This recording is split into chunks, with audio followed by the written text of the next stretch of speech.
The psychology behind propaganda. Propaganda does not begin with lies. It begins with emotion. Long before people question facts, they feel. And in that brief moment, between feeling and thinking, propaganda finds its power. This documentary explores how propaganda works at a psychological level, why it is so effective, and why even intelligent, well-informed people are not immune to its influence. What propaganda really is. Propaganda is often misunderstood as crude persuasion or blatant manipulation. In reality, it is far more subtle.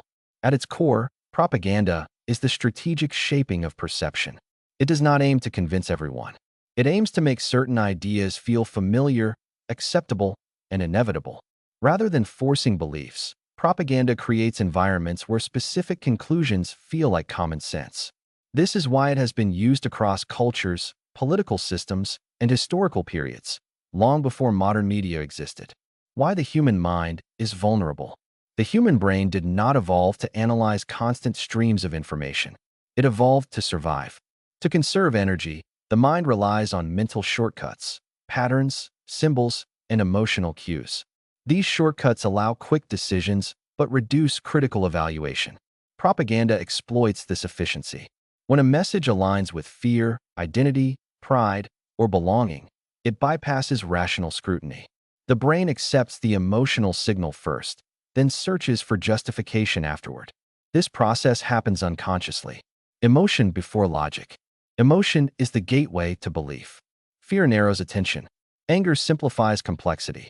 Hope reduces skepticism. Propaganda messages are rarely neutral. They are designed to trigger emotional responses that make questioning feel unnecessary or even disloyal. Once emotion is activated, logical consistency becomes secondary. People do not ask, "Is this true?" They ask, "Does this feel right?" Repetition and familiarity. The brain equates familiarity with truth. Repeated exposure increases comfort. Comfort reduces resistance. This is known as the illusion of truth effect. Statements heard often enough begin to feel accurate, even without evidence. Propaganda relies on repetition across multiple channels, language, imagery, slogans, and narratives, until ideas feel self-evident. The message does not need to persuade. It only needs to remain present. Simplifying complex reality. Reality is complex. Propaganda is simple. Complex problems create uncertainty, and uncertainty creates discomfort. Propaganda resolves this by offering clear villains, clear heroes, and clear explanations. Nuance disappears. Ambiguity is framed as weakness. This simplification creates emotional relief, which strengthens attachment to the message. Clarity feels like truth, even when it is incomplete. Identity and belonging. One of propaganda's most powerful tools is identity. When beliefs become part of who someone is, questioning them feels like self-betrayal. Propaganda connects ideas to group membership, nation, ideology, culture, or morality. Agreement becomes loyalty. Doubt becomes threat. At this stage, information is no longer evaluated intellectually. It is defended emotionally. Authority and legitimacy. People are more likely to accept messages perceived as authoritative. Titles, uniforms, institutions, and professional language signal legitimacy. Once legitimacy is assumed, skepticism decreases. This effect is psychological, not moral. Authority reduces the mental burden of evaluation. When trusted sources repeat a message, the mind relaxes. Propaganda does not require force. It requires credibility.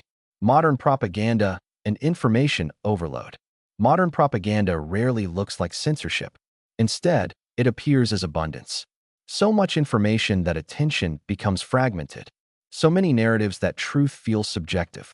In this environment, emotionally charged messages rise faster than careful analysis. Speed replaces depth. Reaction replaces reflection. Propaganda thrives not by hiding information, but by overwhelming the mind. Why intelligence does not immunize us. Education increases knowledge, not immunity. Highly intelligent individuals are often better at rationalizing beliefs they already hold. Critical thinking skills can be used defensively to protect identity rather than seek truth. Propaganda adapts to its audience. It does not target ignorance alone. It targets human psychology. Awareness helps, but humility protects. What remains unresolved? Despite decades of research, one question remains unsettled. Why do some people resist propaganda more effectively than others? Factors such as emotional regulation, tolerance for uncertainty, and openness to discomfort appear to play a role. What is clear is this: propaganda is not a failure of intelligence. It is a consequence of being human. Final reflection and call to action. Propaganda works because it speaks the language of the mind. Not logic, but feeling. Not force, but familiarity. The most powerful defense is not constant suspicion, but conscious awareness. If this documentary expanded your perspective, consider supporting Interesting Mind Hub by liking this video and subscribing for future explorations into the psychology behind human behavior. Thank you for watching. And remember, understanding influence is the first step toward thinking freely.